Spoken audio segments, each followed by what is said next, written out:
আমরা তিন ভাই তিন ভাগে কোরবানি দেই। এক ভাইয়ের অবস্থা ভালো, তাই সে বেশিরভাগ টাকা দেয়, আর আমরা অল্প কিছু পরিমাণ শরিক হই। তাহলে কি আমাদের কোরবানি আদায় হবে কিনা? এটা একটা গুরুত্বপূর্ণ প্রশ্ন। কোরবানি দেওয়ার ক্ষেত্রে বিশেষ করে যখন ভাই ব্রাদাররা মিলে কোরবানি দেন, তখন এরকম পরিস্থিতি তৈরি হয়। একটা গরুর দাম ধরুন 70,000 টাকা, তো এক ভাই তার উপার্জন অনেক কম, সেজন্য সে 5,000 টাকা দিস, আর বাকি টাকা যেটা আছে সেটা হয়তো বাকি ভাইরা দিস। কোরবানি হবে কিনা? উত্তর হলো কারোর কোরবানি হবে না। কোরবানিতে যে কোনো একটা পূর্ণ অংশ নিতে হবে। 7 ভাগের একটা পরিপূর্ণ অংশ, 7 ভাগের 1 ভাগ, 7 ভাগের 2 ভাগ, 3 ভাগ, 4 ভাগ, সর্বনিম্ন 1 ভাগ নিতে হবে। ভগ্নাংশ নেওয়া যাবে না, অর্থাৎ 1 ভাগেরও অর্ধেক নেওয়া যাবে না। 2 ভাগ মিলে 1 ভাগ নিয়েছে হবে না, তখন সেটা গোস্ত খাওয়া হবে।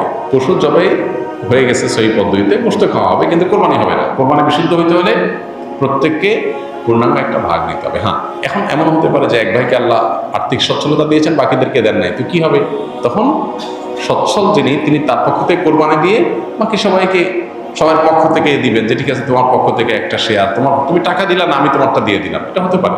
অথবা আরেকটা হতে পারে যে ঠিক আছে, তুমি অল্প টাকা কামাই করছো, মাত্র 5,000 টাকা আছে, তুমি টাকা না দিলে তোমার কাছে ভালো লাগতেছে না, তুমি টাকা দিলে তোমার কাছে খুশি হবে, তো সেক্ষেত্রে 5,000 টাকা তুমি আমাকে দিয়ে দাও। এটা কোরবানির শেয়ার না, আমি কোরবানিতে এটা লাগাবো, সেটা ভিন্ন বিষয়, বাট তুমি শেয়ার হিসেবে দিলে না, এটা হতে পারে।